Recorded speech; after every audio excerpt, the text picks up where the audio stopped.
Bonjour à tous, nous sommes heureux aujourd'hui de vous présenter ce cycle de 5 webinaires qui démarre donc aujourd'hui.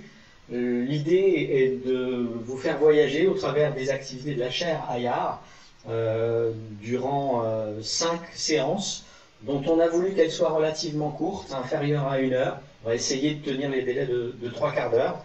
Vous allez donc avoir un programme assez dense, assez serré, dans lequel on va à la fois vous diffuser des vidéos, vous parler des activités de la chaire et aussi répondre à vos éventuelles questions sur le sujet. Donc n'hésitez pas à réagir, je pense qu'il y a un chat qui vous permet de le faire, mais en tout cas on dédiera une partie aux questions que vous pourriez vous poser sur le sujet. Voilà, alors tout de suite, sans plus attendre, on va passer à la vidéo de la chaire AIAR.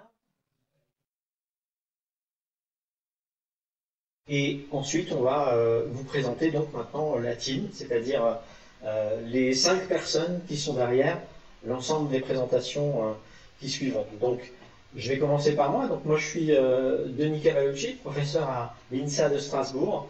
Je suis professeur en ingénierie de l'innovation. J'enseigne l'ingénierie de l'innovation à l'INSA de Strasbourg. Et j'ai je mène des activités de recherche dans le laboratoire ICUBE, ou notamment au sein d'une équipe CESIP, je travaille sur l'ingénierie de l'activité inventive. Nous tentons, au travers d'une forme d'algorithmie, d'assister numériquement l'activité inventive grâce à de l'intelligence artificielle et aux techniques d'intelligence artificielle. L'idée étant d'assister dans ses missions de R&D l'ingénieur dans sa recherche, sa formulation, la recherche de solutions à ses problèmes. Nous allons passer aux diverses présentations des autres membres de l'équipe. Je crois qu'on commence par Guillaume. Bonjour à tous, je m'appelle Guillaume Guarino. Pendant ma thèse et maintenant en tant qu'ingénieur de recherche, je travaille sur de la fouille de données applicatrice avec de l'IA. Bonjour, je m'appelle Nicolas Douard, je suis doctorant à l'INSA Strasbourg au sein de l'équipe CSIP et je travaille sur la mise en place d'algorithmes facilitant l'extraction d'informations et l'appairage d'informations entre différents domaines pour aider à résoudre des problèmes, par exemple d'ingénierie, avec des solutions venant d'autres domaines, comme par exemple la biologie.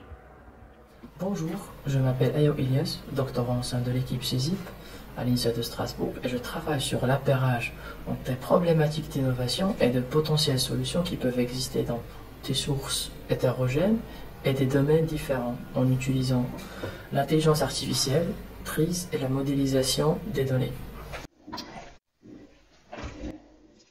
Bonjour à tous, moi c'est Eren Sandoval, ingénieur en innovation. Ma mission est de valoriser le plus possible et le mieux possible les travaux de la chaire AIAR.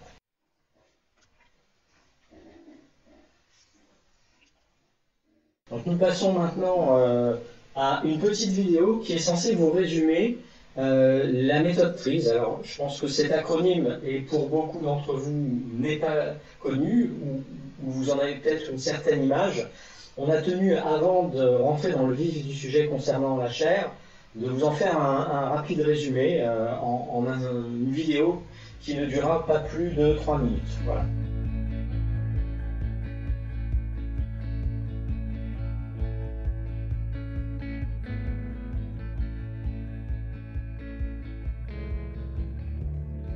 À peine 20 ans, Genrich Altschuler fut engagé comme expert en brevet d'invention dans la marine russe.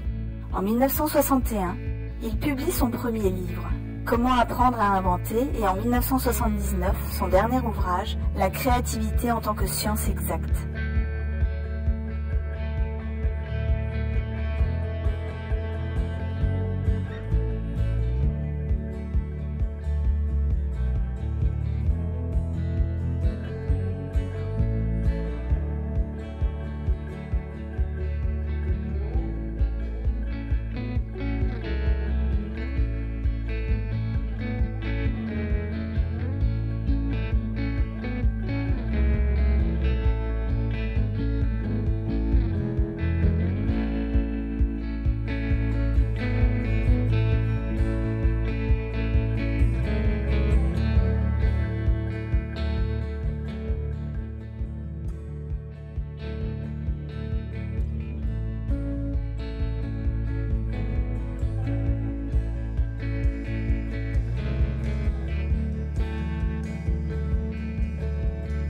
Dans un système, une voiture, un procédé de fabrication, etc., améliorer un paramètre peut conduire à dégrader un autre. Par exemple, une bonne traçabilité, étiquetage, marquage, etc. est coûteuse en temps. Mais si le temps est réduit, la qualité de la traçabilité sera amoindrie. En langage TRIZ, ce problème est formulé de cette façon. Ces corrélations entre paramètres sont appelées des contradictions, et il en existe 3 types. La grande valeur ajoutée de TRIZ est de lier ces contradictions aux 40 principes d'inventivité, ce qui va nous conduire à des solutions innovantes. TRIZ va nous permettre de nous éloigner des solutions de compromis du style moitié-moitié. Pour rendre opérationnelles ces découvertes, la méthode TRIZ présente un tableau de 39 par 39 cases, les étiquettes de colonnes et de lignes étant les paramètres techniques. Ce tableau est appelé la matrice de contradiction TRIZ. Et là où une colonne rencontre une ligne, TRIZ renvoie au principe d'inventivité pertinent pour résoudre la contradiction en question. Dans notre deuxième webinaire, nous approfondirons TRIZ et sa méthode de modélisation des problèmes, ses lois d'évolution des systèmes techniques et ses actualités et son devenir. Bien, j'espère que cette petite vidéo vous aura plu. Notre idée était de résumer en quelques minutes l'essentiel de la théorie TRIZ. Cette vidéo vous sera utile pour la compréhension notamment d'un certain nombre d'activités dont je vais vous parler au travers de sport. Je vais donc vous présenter certains des fondements de la chaire industrielle AIAR. Comme vous pouvez le lire, notre but principal, c'est d'assister les activités de résolution inventive de problèmes dans l'industrie par l'intelligence artificielle. J'ajouterai par la combinaison de l'usage de la méthode TRIZ et de l'intelligence artificielle. Je commencerai par le contexte.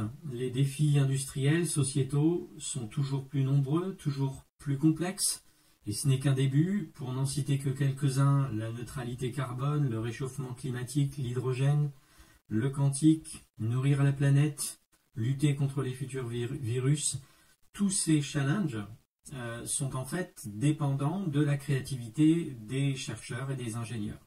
Notre souhait dans le cadre de cette chaire, c'est de doper leurs capacités, notamment en essayant d'accroître leur capacité inventive par donc cette combinaison de TRIZ et d'intelligence artificielle. Alors, je dis que ce n'est qu'un début parce qu'en fait, il ne faut pas s'attendre à ce que le rythme de sollicitation intellectuelle et créatif pour les chercheurs et les ingénieurs baisse. Ces sollicitations seront plutôt en croissance. Quelques phrases collectées ça et là depuis l'arrivée de ChatGPT, puisqu'on ne peut plus ignorer aujourd'hui le fait qu'il existe aujourd'hui des moyens de poser des questions à l'intelligence artificielle performante et à obtenir des réponses. Ce qui est remis en question par la plupart des observateurs, y compris les experts en intelligence artificielle, c'est que pour l'instant, ChatGPT et les Large Language Models plus globalement ne sont malheureusement ou heureusement pas encore créatifs, ou n'ayant pas encore la capacité de créer. Et ça, c'est une information plutôt partagée et agréée par la plupart des observateurs.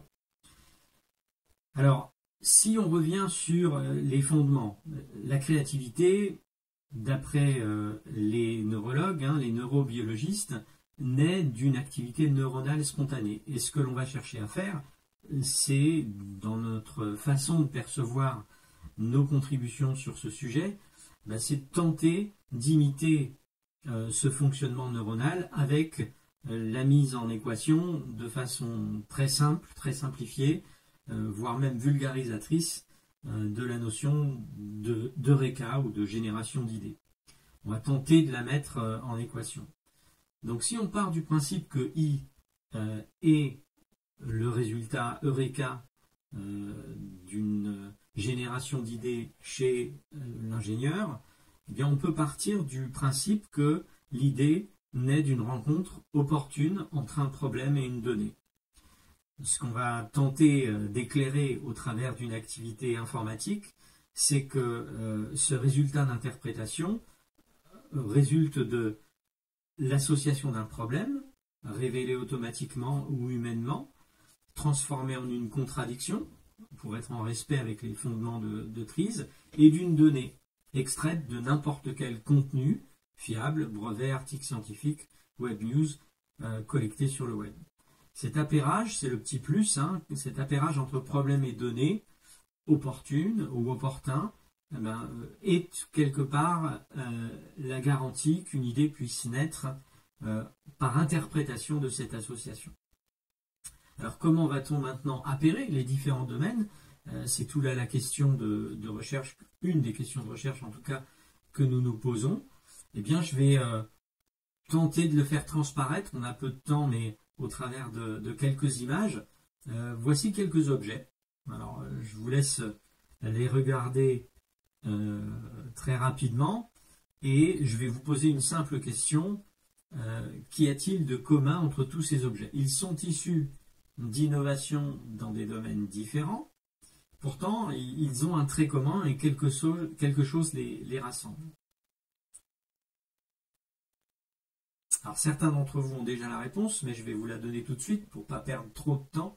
Eh bien c'est le principe numéro 4, la symétrie. Pour ceux qui connaissent déjà Tries, vous savez que ce principe inventif a été mis en évidence parmi les 40 principes inventifs d'Altshuler. Mais c'est un moyen, et c'est ça qui est nouveau dans notre façon d'aborder la problématique citée précédemment, c'est que pour nous, la transdisciplinarité, elle peut être sémantique parce qu'il faut pouvoir observer entre les domaines des traits communs dans la manière dont les inventeurs ont solutionné un problème. Tout ce que vous voyez là à l'écran sont des solutions à des problèmes et résolus par le même principe inventif ou le même biais cognitif, si on veut être un peu plus précis dans la façon dont opèrent dans le cerveau humain ces principes inventifs. Celui-là, en l'occurrence, c'est celui de la symétrie. Ça veut donc dire qu'il existe des mots, des expressions transdisciplinaires qui permettent de dépasser les connaissances monodisciplinaires et à l'échelle transdisciplinaire, on va pouvoir comme ça voyager entre les disciplines et si une solution a été utilisée dans un domaine, pouvoir se l'approprier dans un autre domaine et imaginer à son tour une solution dans cet autre domaine. Où va-t-on trouver ces informations? Eh bien sur le web, c'est un océan de données en croissance constante. Alors je vais citer quelques chiffres que vous connaissez probablement déjà, mais vous avez 170 millions de brevets, un brevet nouveau toutes les minutes et demie, 300 millions d'articles scientifiques, un nouvel article toutes les 15 secondes, et cette multitude d'informations en croissance constante constitue un véritable challenge d'observation, de scruter leur contenu, observer quand dans un contenu nouveau qui vient d'apparaître, on appelle ça le real time, est potentiellement intéressant pour résoudre un problème. Tous ces challenges, on va devoir les aborder dans la chaire pour tenter de les transformer en solutions techniques offertes pour les différents utilisateurs de nos outils futurs. Alors, jusqu'où pourrions-nous automatiser la compréhension des contenus? Bien simplement déjà en étant conscient que tout texte non structuré, notamment lorsque c'est un texte sérieux, ici vous voyez en exemple les articles scientifiques, a des balises et il y a une forme de récurrence d'un texte à l'autre dans la façon dont ils sont structurés et ça va nous permettre de savoir par exemple que dans un abstract on va y trouver un résumé, que dans une discussion on va y trouver un débat entre les pour et les contre, que dans une conclusion on trouve aussi une forme de résumé où est mise en avant une contribution, etc. Donc chaque rubrique d'un article scientifique va contenir un certain nombre d'éléments qu'il sera possible d'analyser à partir du moment où on a appris à la machine à reconnaître ce que l'on cherche à reconnaître dans les textes. Pour cela, on a besoin d'une ontologie. Donc cette ontologie, c'est quelque chose qui est issu directement de notre façon d'appréhender la méthode TRIZ et de l'avoir justement fait évoluer vers plus de formalisme. Ici, vous voyez deux documents différents. Vous voyez par exemple un brevet à cet endroit-là et un article scientifique à cet endroit-là. Et vous voyez que notre façon de modéliser ces éléments non structurés, textuels à l'intérieur de ces deux types de documents, elle a une forme graphique. Vous voyez ici deux types de nœuds, des nœuds rouges et des nœuds bleus. Ils ont pour nous une signification bien précise. Les nœuds bleus sont des solutions partielles, les nœuds rouges sont des problèmes. Les liaisons sont monodirectionnelles entre les nœuds rouges et les nœuds bleus, ou entre les nœuds bleus et les nœuds rouges. Et bien entendu, chaque liaison a une signification. Donc il faut imaginer que derrière notre façon d'analyser les contenus de texte, nous en ressortons ce type de graphe qui va être bien entendu une forme très pratique d'exploitation par la suite dans le cadre des réflexions liées à l'équation que vous avez vue tout à l'heure. On a quelques succès dans lesquels nos contributions ont servi et notamment l'usage de la TRIZ a fait partie de certaines aventures industrielles dont les produits sont aujourd'hui devenus des réalités dans la société. Donc pour résumer, ce que nous avons, c'est trois phases essentielles: explorer, formuler, résoudre, avec un certain nombre d'étapes. On va pouvoir retrouver la notion de processus pour réaliser ces trois grandes étapes de la résolution d'un problème. Notre point de départ, c'est donc les documents, quels qu'ils soient, leur transformation en graphe, mais aussi pour les résoudre, d'autres types de documents. Des brevets peuvent être des documents proposés en résolution d'une problématique extraite d'un article scientifique et vice-versa, avec encore une fois la nécessité de les transformer en résolution. Et puis, bien, par exemple, comment va-t-on opérer simplement une recherche d'appairage entre problème et solution? On va partir du principe que si deux problèmes entre deux éléments extraits se ressemblent, la solution à un problème dans un domaine peut très bien devenir la solution à cet autre problème qui lui ressemble dans un autre problème, dans un autre domaine, pardon. Donc nous allons pouvoir ainsi associer les problèmes d'un domaine et les solutions d'un autre par similarité sémantique, par tout autre type de technique. Encore une fois, ces techniques inspirées de l'intelligence artificielle et de ce qu'elle a pu algorithmiquement nous apporter. Nous sommes soutenus par un certain nombre d'industriels, vous les retrouvez dans la page internet de la chaire, ils sont au nombre de 8 actuellement. Il y a une phrase qui nous rassemble tous: construire ensemble un ensemble d'outils intelligents qui accompagnent les utilisateurs en temps réel de l'expression de leurs problèmes vers l'information scientifique et technique la plus pertinente de nature à le résoudre. Cette phrase qui nous rassemble tous, nous allons tenter, au travers de 3 axes de recherche, notamment des axes d'extraction de connaissances, notamment pour peupler notre ontologie, l'appairage transdisciplinaire entre modèles de problèmes et modèles de solutions constitue aussi un axe, et enfin l'enrichissement permanent, ce que j'appelais tout à l'heure le real-time, notamment pour que les connaissances récentes puissent alerter les chercheurs, les ingénieurs, sur le fait qu'il existe une nouvelle information de nature à intéresser leur opération de résolution de problèmes. La feuille de route de la chaire, nous pensons que dans un an, les solveurs, notamment par le biais de l'existence des techniques de question answering et un petit travail aussi sur l'ergonomie de notre plateforme sera acquise. D'ici 2 ans, je pense que nous aurons accompli des progrès significatifs en matière d'appairage. C'est un sujet que l'on ne fait qu'aborder pour l'instant. On n'a pas encore de solution vraiment robuste et fiable, mais ça progresse et on pense que dans 2 ans, on aura vraiment quelque chose de compétitif. Le real-time, qui est une problématique évidente, dans laquelle on est conscient que nous avons des progrès à faire et qui constituera d'ici 3 ans une échéance importante pour la chaire. Et puis, bien évidemment, alors ça c'est en fil rouge dans la totalité de notre déroulement, notre plan de déroulement de la chaire. Eh bien, nous pensons que d'ici 4 ans, on pourra diffuser, on verra sous quelle manière, les résultats de cette chaire, qui a donc pour l'instant une durée de vie de 4 ans, ou au moins ce premier cycle de vie de 4 ans que l'on espère accomplir d'ici ces 4 prochaines années. Je résume donc les 3 livrables: mener des recherches, produire de nouveaux outils, expérimenter ces outils, mesurer les effets de ces expérimentations, proposer des formations, parce que à partir du moment où il y a des outils, il y a des méthodes, il faut se les approprier de la part des entreprises partenaires. Et bien évidemment, cette chaire officie dans le cadre d'une école d'ingénieurs, et il est tout à fait naturel qu'on propose aussi des formations associées à ces outils. Le site de la chaire et sa page de garde, sa landing page, comme on dit en anglais, vous allez pouvoir les retrouver. Alors c'est des infos clés, et surtout c'est les sign-in et sign-up qui vous permettent d'accéder à notre plateforme, que je vais maintenant, au travers de la prochaine présentation, vous décrire. Je propose à Adam maintenant de passer à la suite du problème, à la suite du flux de tâches qu'on avait prévues aujourd'hui, notamment, je pense, peut-être aborder la partie questions.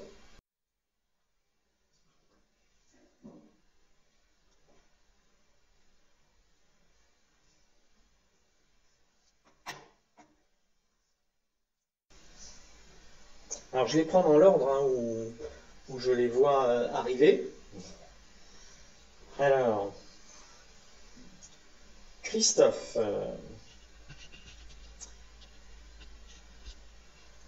paramètres to improve amount of substance. Oui, effectivement. Alors, oui, nous sommes dans des paramètres qui sont des paramètres génériques, puisque l'objectif est de transformer des paramètres hyper spécialisés dans un domaine en des paramètres génériques nous permettant notamment d'opérer de la transdisciplinarité. Cette transdisciplinarité, elle n'est possible qu'à partir du moment où le paramètre a un niveau de généricité nous permettant de voyager entre les domaines. Alors, je vois Anne Collen qui a posé une question, c'est bon, on voit, enfin qui a donné une affirmation. Je fais un petit coucou à Anne en passant. Laurence Dode, on ne voit pas ce que tu montres. Voilà, j'ai pour l'instant ça uniquement comme réponse, comme donnée. Là, on voit. D'accord. C'est les seules questions qu'il y a. C'est les seules questions qu'il y a pour le moment. D'accord, très bien. Donc n'hésitez pas à poser des questions si vous en avez d'autres. Il nous reste encore quelques minutes avant qu'on aille plus loin et qu'on passe peut-être la parole à Guillaume pour, ou même je vous décrive un peu ce qui est attendu dans le second séminaire. Voilà. Donc dont on espère bien évidemment qu'on aura réglé nos problèmes de diffusion du PowerPoint, que malheureusement, je n'ai pas pu vous diffuser. Donc on vous donnera bien évidemment une copie du PDF du PowerPoint et des 16 slides qu'on avait l'intention de vous présenter. Mais de mon côté, je serais ravi de répondre à d'éventuelles questions qui apparaîtraient au fur et à mesure de la présentation dès qu'elles arrivent. Est-ce que cette présentation pourrait s'appliquer à créer un outil permettant de dépanner, régler un problème lors de l'assemblage d'un produit? Lors de l'assemblage d'un produit. Alors, j'ai pas vu la question là, mais bon. Alors, c'est une bonne question. Plus largement, je vois derrière cette question l'idée du périmètre d'action d'un tel outil. Nous sommes en présence d'un outil de solving qui est basé sur la sémantique, la syntaxe, pas sur le contenu scientifique et technique. Donc, les vraies questions, c'est de se poser, est-ce que votre problématique, quel qu'en soit le domaine, assemblage, packaging ou autre, c'est une problématique qui pourrait se poser sous la forme de contradiction. Si j'améliore ça, je dégrade ça. La plupart des problèmes de nos jours, indépendamment du domaine technique, indépendamment même de la discipline, on peut même sortir de la technique, peuvent être formulés sous forme de contradiction. Donc, pour moi, il n'y a pas de domaine dans lesquels on ne pourrait pas appliquer de tels outils dès lors qu'on est capable d'exprimer les problèmes que vous traversez sous forme de contradiction. Je rappelle, contradiction, comme vous l'avez vu dans la vidéo, ou comme vous l'avez vu ici, notamment dans l'onglet contradiction, à partir du moment où vous voulez améliorer un paramètre sans qu'un autre ne soit dégradé, eh bien, ce type d'outil peut s'appliquer et vous élargir les domaines dans lesquels vous allez trouver des réponses. Voilà, j'espère que j'ai répondu à vos questions, mais plus globalement, les questions qui me sont souvent posées et qui vont dans le même sens, c'est peut-on appliquer la méthode TRIZ ou les outils dérivés de la méthode TRIZ que nous avons conçus dans des domaines autres que des domaines de l'ingénierie technique, comme par exemple dans la banque ou les assurances. Là, c'est plus compliqué, parce que les bases de nos affirmations sont nées de la lecture des centaines de milliers de brevets, comme vous l'avez vu sur la vidéo. Donc, la méthode TRIZ part d'une analyse de l'ensemble des domaines qui se brevettent. Donc, toutes les disciplines industrielles, quelque part. Revendiquer qu'on puisse résoudre des contradictions dans les banques et assurances, c'est, à mon avis, quelque chose dont j'hésiterais à me lancer dans cette affirmation. Voilà. Mais maintenant, dès que le domaine est technique, je pense que la TRIZ s'applique. Alors, je continue dans les questions. Est-ce que vous avez tenté des approches machine learning par analyse de sémiotiques entre indications et ou brevets entre eux? Eh bien non.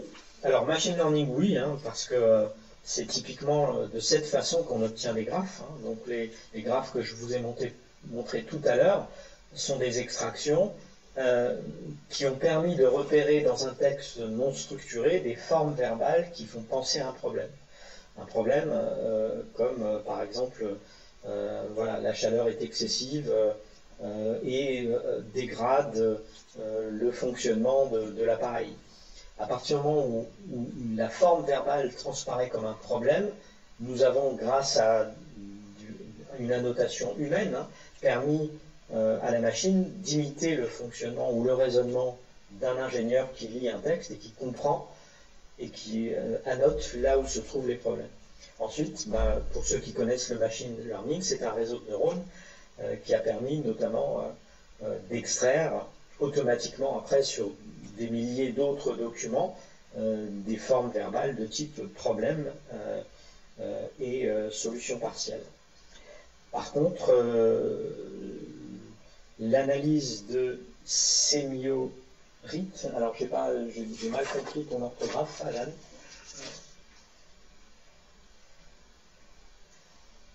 Similarité. Similarité. Alors oui, alors les similarités, on explore bien évidemment les similarités entre les brevets. Oui, là la réponse est oui. Notamment les brevets entre eux et tout ce que les brevets peuvent éventuellement nous apporter comme information entre les domaines en plus. Voilà. Il y a même eu une thèse de doctorat. On reviendra éventuellement vers vous si vous êtes intéressé par cette thèse de doctorat qui est publique et auquel on peut vous donner accès. Alors je continue dans les questions. Y a-t-il des liens à faire avec l'approche ASIT? Très bonne question. Alors oui, ASIT finalement commence à tracer son chemin depuis Ed Sikafus et la période Ford, début des années 2000. ASIT creuse un peu son sillon. Bon, pourquoi a-t-on fait ASIT? Simplement parce que TRIZ peut apparaître assez complexe d'un premier abord. je pense que tout le monde reconnaîtra à TRIZ sa complexité, son apparente complexité. Notre but avec de tels outils, comme ceux que je vous ai montrés, c'est de les simplifier. C'est de faire en sorte que ce qui paraissait un peu rédhibitoire dans TRIZ, ou compliqué d'abord, eh bien c'était de le simplifier avec des outils nous permettant, notamment par de l'UX, UI et des outils sur le web ou des plateformes web dont on a retravaillé un peu la logique d'usage, le côté ergonomique et l'automatisation aussi de certaines tâches. C'est de rendre aussi TRIZ beaucoup plus simple. ASIT, c'est une version simplifiée. Alors, souhaite-t-on bénéficier de l'entière potentialité de TRIZ ou souhaite-t-on un outil beaucoup plus simple qui reprend certains des rudiments de TRIZ mais qui ne permettra probablement pas d'obtenir tout ce qu'on aurait pu obtenir avec TRIZ?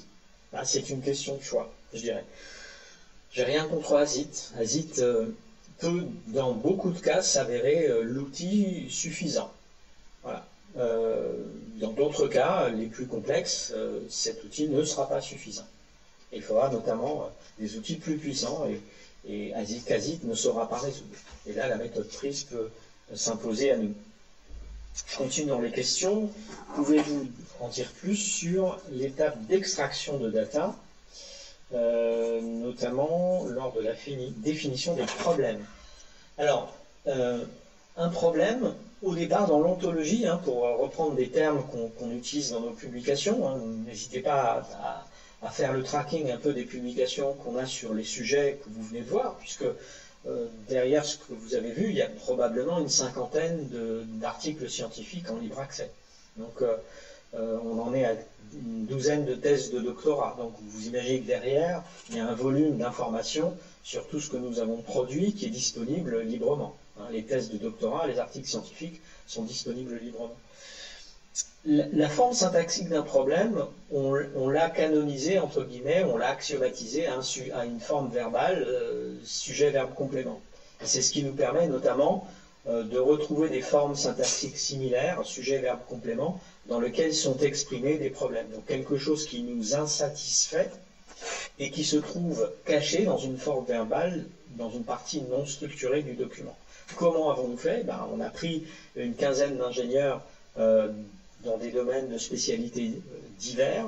On leur a demandé de lire des textes dans un domaine dans lequel ils étaient experts, mais on a bien pris soin de choisir des ingénieurs de domaines divers, et on leur a demandé de taguer au travers d'un outil que vous connaissez pour ceux qui sont en lien bien, qui s'appelle Docano, et ils ont donc annoté ces textes. Et suite à ces annotations, où ils ont eu pour mission de reconnaître où se cachait le problème dans le texte, eh bien, on a ensuite entraîné un réseau de neurones à reconnaître à son tour les textes suivants de la même manière en repérant où se trouvaient les problèmes dans les textes non structurés.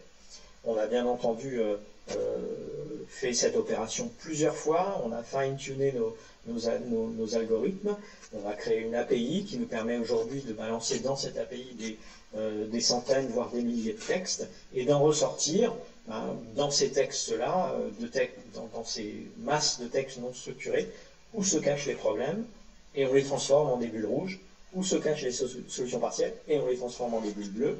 Et lorsque ces phrases ont des marqueurs discursifs qui unissent les problèmes aux solutions partielles, on trace un trait. Voilà.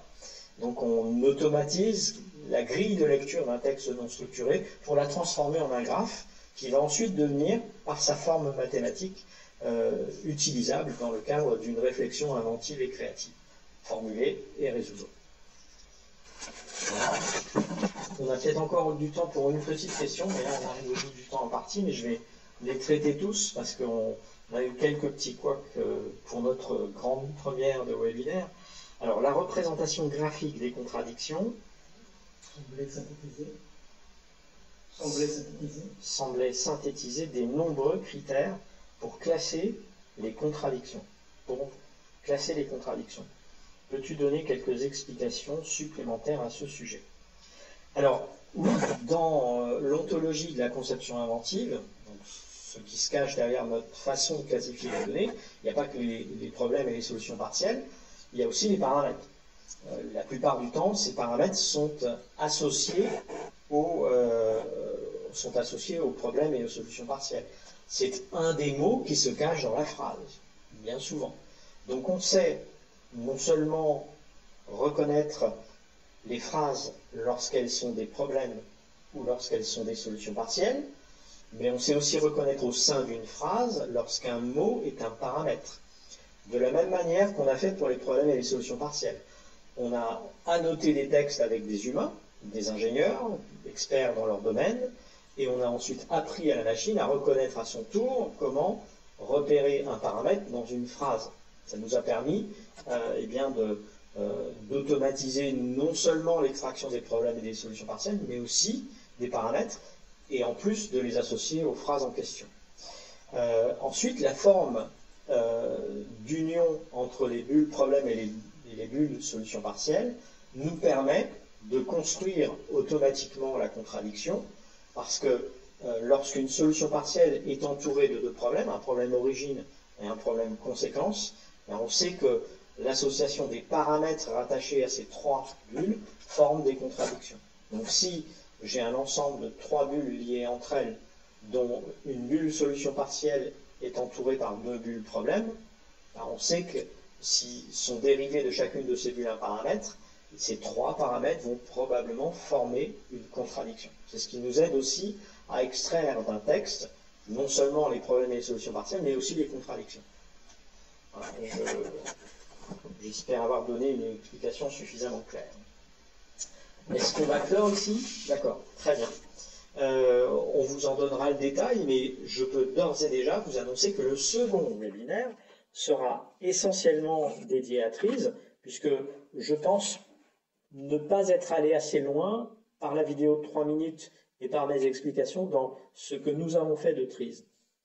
La plupart d'entre vous avaient déjà vu, j'ai vu quelques-uns des noms des personnes qui ont assisté à cette présentation, et je pense qu'il va être nécessaire aussi d'aller plus loin dans l'explication de ce que nous avons fait de TRIZ. Beaucoup le connaissent sous l'appellation conception inventive. C'est une activité plus de recherche dans laquelle on a cherché à diffuser un peu notre vision de la TRIZ, tout en étant autant que possible en respect de la théorie. Mais nous avons considéré que dans ce cycle de 5 webinaires, il fallait dédier un webinaire complet à l'explication de TRIZ et de ce que nous en avons fait. C'est-à-dire, quelles tâches de TRIZ avons-nous automatisées grâce à l'IA? Pas simplement parler des outils tels qu'on vous les a montrés, mais reparler de TRIZ, de ses fondements, et de ce qu'on a réussi à automatiser grâce à l'IA dans TRIZ. Et on espérera qu'avec ces 2 premiers chapitres, vous aurez la totalité des éléments de base nécessaires pour aborder ensuite, dans les 3 chapitres suivants, nos dernières réalisations, notamment par l'intermédiaire des thèses de doctorat. Guillaume interviendra, Nicolas interviendra, Ilias interviendra, et donc les 3 personnes que vous avez vues au départ de la présentation auront chacun des explications. Guillaume est déjà docteur, donc lui il vous parlera plus d'une thèse qu'il a soutenue et de ses activités du moment, et Ilias et Nicolas vous parleront de leur thèse de doctorat et de leurs accomplissements jusqu'à cette première année de recherche. Tout ça sous la houlette d'Anan qui tente de nous organiser ça du mieux possible. Voilà. Merci à tous pour votre écoute, pour votre patience. Nous avons quelques petits moments de latence, mais j'ai eu tout un tas de questions très intéressantes et qui nous auront permis de débattre un peu, j'espère. Et en tout cas, j'espère aussi que mes réponses vous auront satisfait votre curiosité. On se retrouve pour ceux qui le souhaitent le mercredi 17 mai, même heure, avec probablement un nouveau lien, et on abordera donc le chapitre de TRIZ ensemble. Merci à tous pour votre écoute, pour vos questions, et je vous dis à très bientôt.